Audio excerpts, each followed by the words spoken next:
Hi everyone. This is our look at concentration of ions.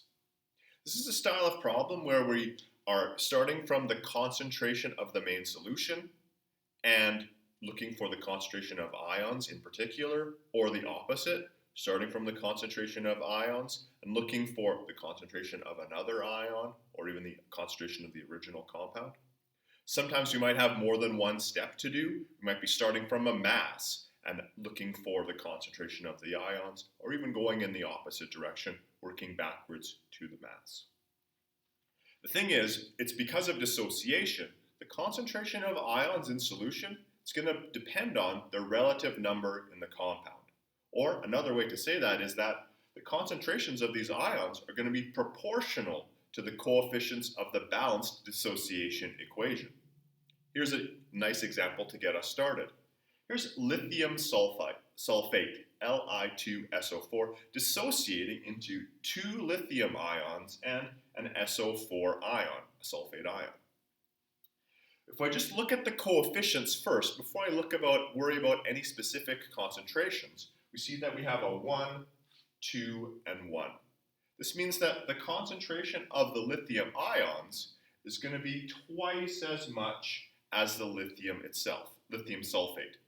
The concentration of the lithium ions is going to be twice as much as the sulfate ions, because here we have a 2-to-1 ratio, and here a 2-to-1 ratio. Whereas the original compound, the lithium sulfate and the sulfate ions, are in a 1-to-1 ratio. So, if the concentration of the main chemical, Li2SO4, was 0.5 moles per liter, here this one's balanced with the 2. So we're actually just doubling that concentration. And 0.5 times 2 is 1.0. 1.0 moles per liter. To find the concentration of the sulfate ions, we have two choices. We could start from the lithium ions, and there we have a 1-to-2 ratio, half as much. Or we could start from the main compound, the lithium sulfate, which is in a 1-to-1 ratio. No matter how we think about it, we arrive at the same spot, 0.50 moles per liter. Look at that. The relationship between the concentrations is the same as the relationship between the coefficients, the balancing numbers of the equation. Those are the same number, so they have the same concentration, and this one's twice as much.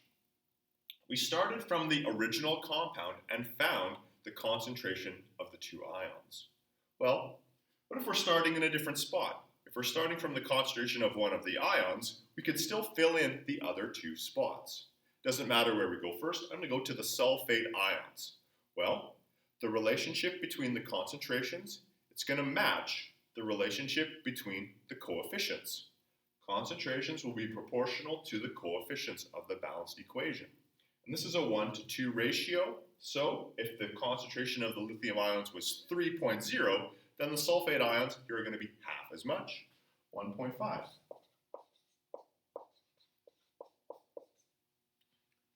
To find the concentration of the main original chemical, we have two options. We could start from our 3, and we have a 1-to-2 ratio, half as much. Or we could start from the sulfate ions, and then we have a 1-to-1 ratio. No matter what,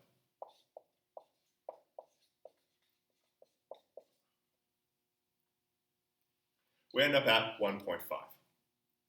So, we need a balanced dissociation equation when we're dealing with concentration of ions.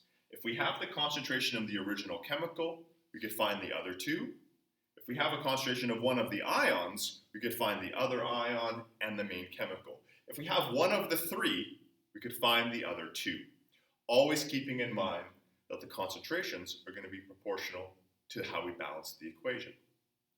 Slightly more involved is when we have a question that starts with the mass. So let's take a look at this example.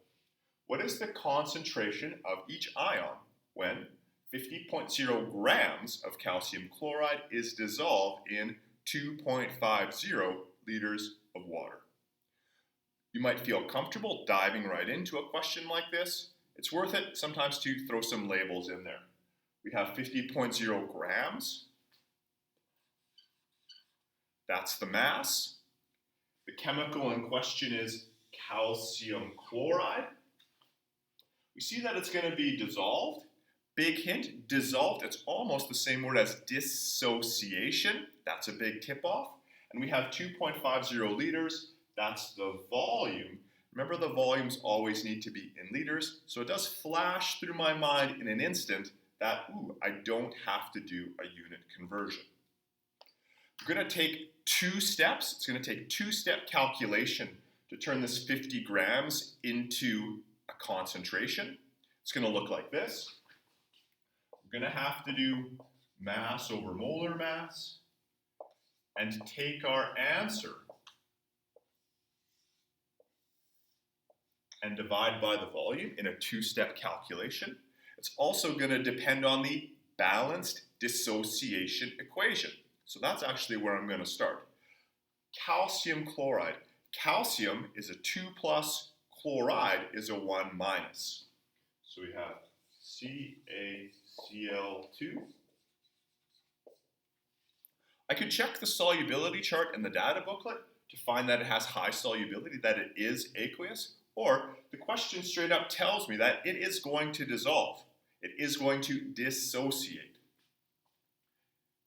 So we get the calcium ions, Ca2+ aqueous. It's really specific, show that charge, ions are always aqueous, and 2Cl- aqueous.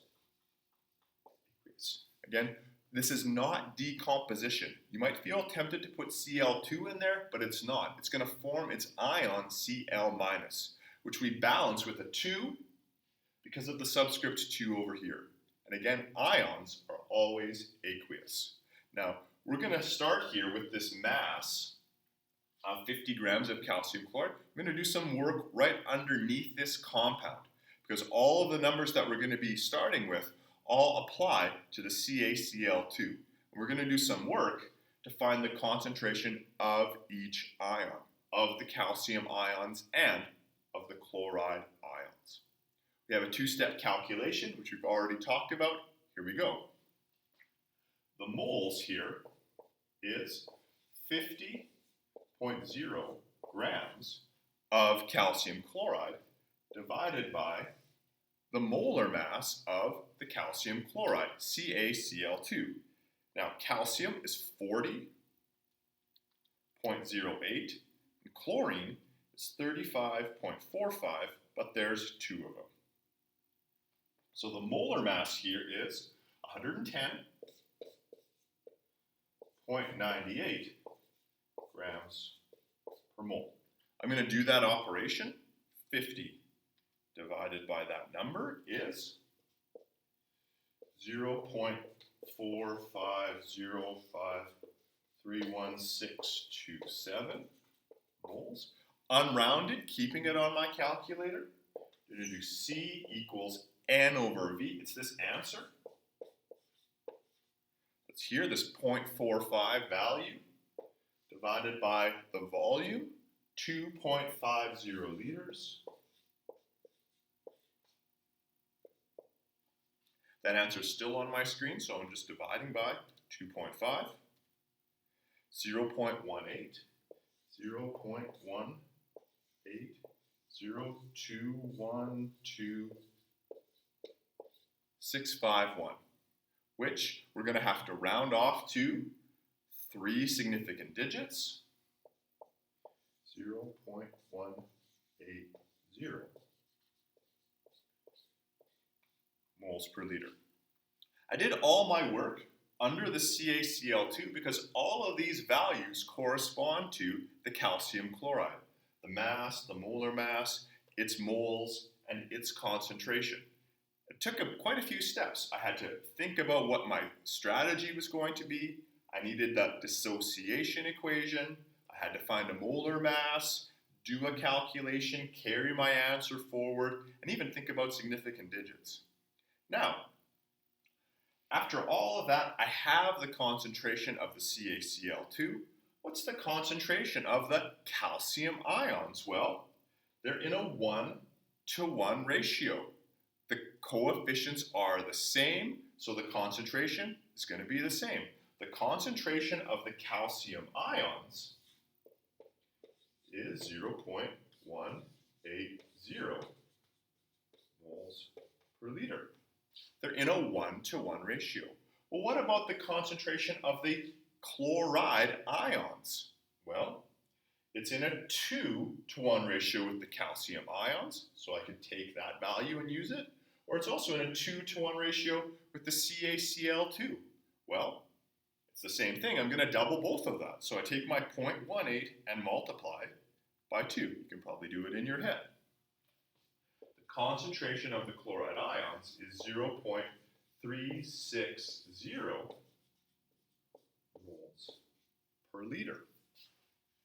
When we're asked to do a concentration of ion style question starting from the mass, it has a whole bunch of steps built into it. We need the dissociation equation. We're doing some familiar operations, but now we have this extra step at the end where we're looking at how we balance the dissociation and changing the concentration appropriately. 1-to-1 ratio, sometimes even a 2-to-1 ratio, or even a 3-to-1 ratio we might see sometimes. And I hope that helps.